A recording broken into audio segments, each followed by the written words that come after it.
이 도딤 동굴은 다윗 폭포 위 뒤쪽에 있는데요. 흔히들 이곳이 다윗이 사울을 피해 숨은 동굴이라고 이야기하고 있습니다.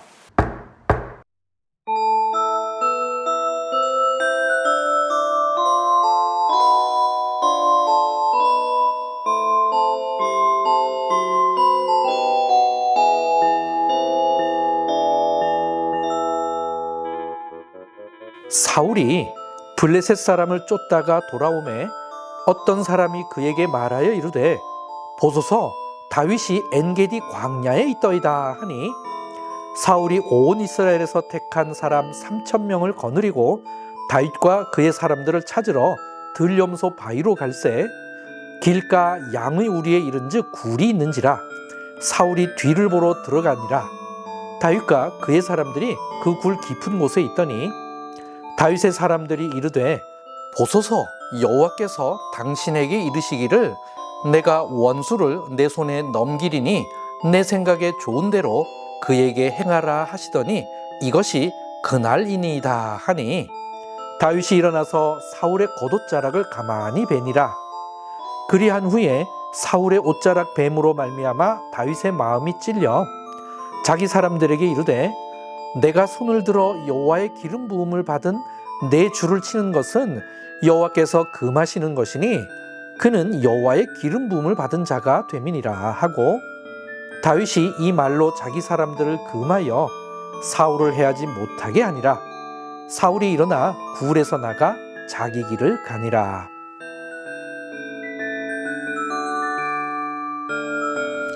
저는 지금 엔게디에 와 있는데요.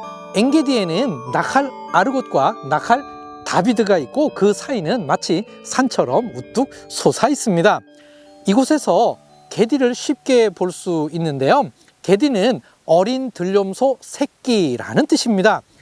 이 산중턱에 샘이 하나 있는데 그 샘 주변에서 물을 마시는 게디를 자주 볼 수 있다고 해서 이 샘을 엔게디라고 부르고 이 지역을 엔게디라고 부르게 된 것입니다. 이곳에서 그 샘까지는 약 1시간 정도 올라가야 되는데요. 좀 힘들지만 직접 올라가 보도록 하겠습니다.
여러분, 바로 이것이 엔게디 샘입니다. 사해지역은 연평균 강수량이 50mm 이하여서 아주 메마른 곳입니다. 그래서 식물이 자라기 어려운데요. 식물이 거의 없다 보니 동물도 살기 힘든 곳입니다.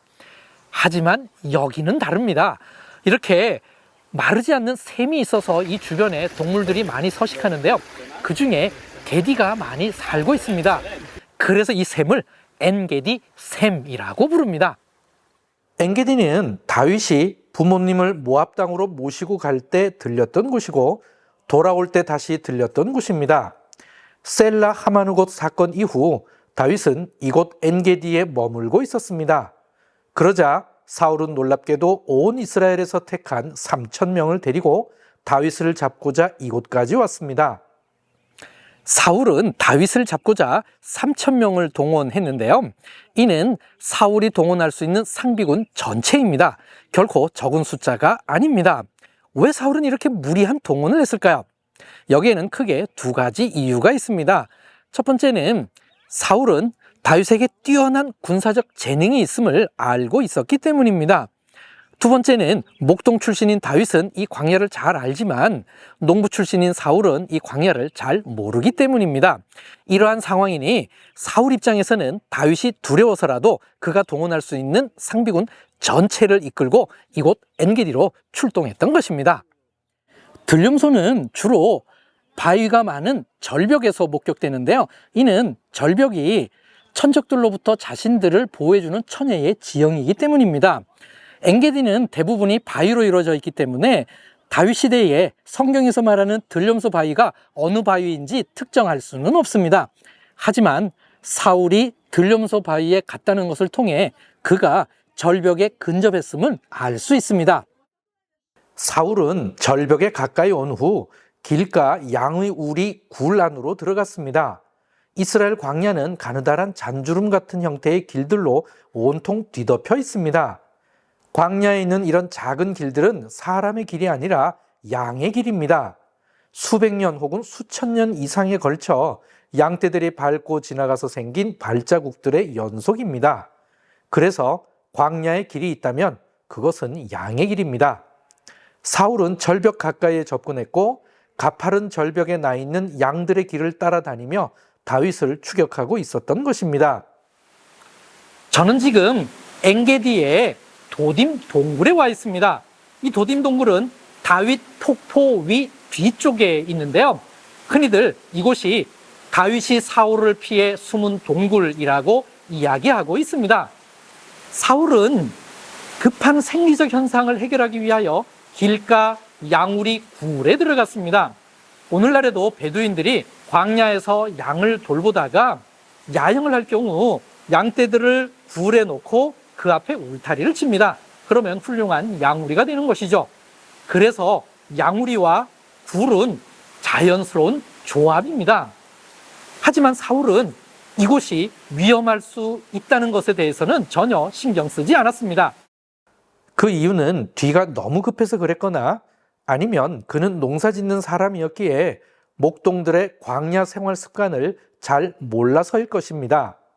혹 너무 자만해서 그랬을 수도 있습니다. 지금 3,000명이 엔게디 전역을 수색하고 있으니 다윗과 그의 부하들이 멀리 숨어 있을 것이라고 자만했을 수도 있습니다. 다윗은 이 동굴 안에서 사울을 죽일 수 있는 절호의 기회였지만 자신의 사람들과 의견 분열을 감수하면서까지 죽이지 않고 겨우 겉옷자락만 베어냈습니다. 이 겉옷자락이 뭐길래 겨우 이것만 잘라냈을까요? 여기에는 중요한 의미가 있습니다. 성경에서 겉옷은 그 사람의 지위, 능력, 때로는 권위를 의미합니다. 그래서 겉옷을 준다는 것은 그 사람의 지위와 권위를 이양하는 것을 뜻합니다.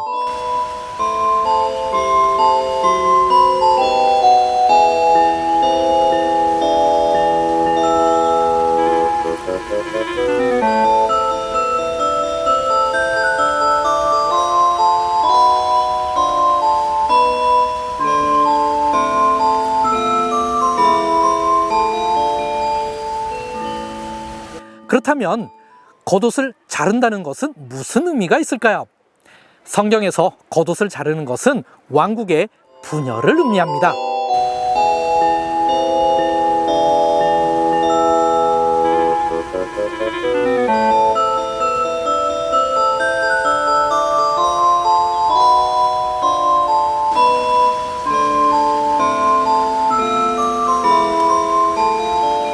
그러므로 다윗이 사울 왕의 겉옷을 베어낸 것은 사울 왕국이 찢어져서 다윗의 손에 들어올 것이고 궁극적으로는 온 나라가 다윗의 손에 들어올 것을 보여주는 중요한 상징이었던 것입니다.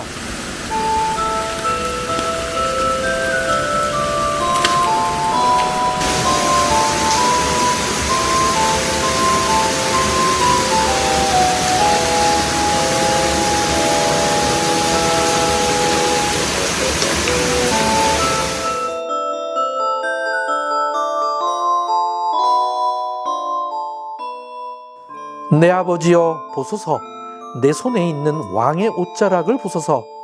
내가 왕을 죽이지 아니하고 겉옷자락만 베었은즉 내 손에 악이나 죄가가 없는 줄을 오늘 아실지니이다. 왕은 내 생명을 찾아 해하려 하시나 나는 왕에게 범죄한 일이 없나이다.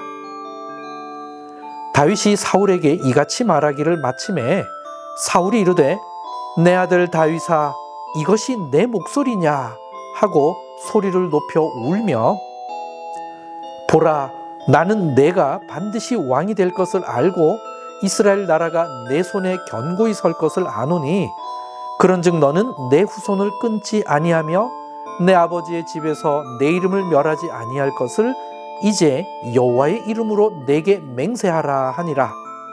다윗이 사울에게 맹세하매 사울은 집으로 돌아가고 다윗과 그의 사람들은 요새로 올라가니라. 엔게디 양우리 굴란에서의 사건의 핵심은 사울에게서 다윗에게로의 왕국 이양이 폭력적 방법으로 이루어지는 것이 아니라 합법적으로 이루어질 것임을 보여주는 것입니다. 다윗이 사울을 대하는 가장 기본적인 태도는 여호와의 기름 부음 받은 종이라는 것입니다. 다윗은 엔게디에서 아주 특이하게 사울을 내 아버지여라고 불렀습니다. 다른 곳에서는 한 번도 이렇게 부른 적이 없습니다. 그리고 사울을 이스라엘의 왕이라고도 불렀습니다. 다윗은 이를 행동으로도 보여주었습니다. 다윗이 땅에 엎드려 절하고 모든 대화를 이어갔습니다. 땅에 엎드리는 것은 신하가 왕에게, 종이 주인에게 하는 것입니다. 그리고 자른 옷자락을 보여주기까지 했습니다. 그런데 이 대목에서 좀 의아한 부분이 있습니다. 엎드려 절하는 것이 다 보이고 옷자락을 보며 대화를 할 정도라면 두 사람이 서로 가까이에 있다는 것입니다. 그러면 사울이 추격대를 보내 다윗을 잡으면 상황 끝입니다. 그런데 왜 그렇게 하지 못했을까요? 그것은 이 엔게디 골짜기에 와보면 이해할 수 있습니다. 제가 있는 이쪽 능선에 다윗이 있고 반대편 능선에 사울이 있다고 가정해보죠. 그러면 서로 얼굴을 보며 대화는 가능하지만 추격대는 추격하기 위해선 골짜기를 내려갔다가 다시 올라와야 합니다. 그 사이 다윗은 할 말을 다 하고 유유히 다시 도망갈 수 있는 것이죠. 두 사람 사이에 깊은 골짜기가 있어서 사울은 다윗을 눈앞에 보고도 잡을 수가 없었던 것입니다.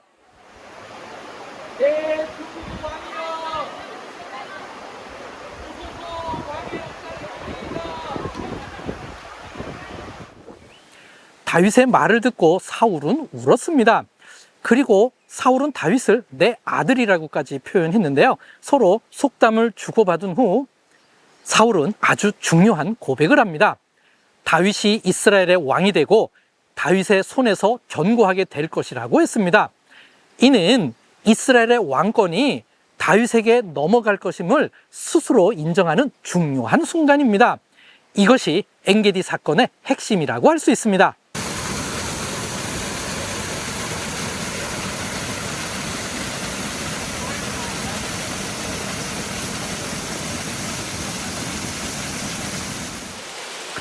이 일이 있은 후 사울은 집으로 돌아가고 다윗과 그의 사람들은 요새로 올라갔다고 했습니다.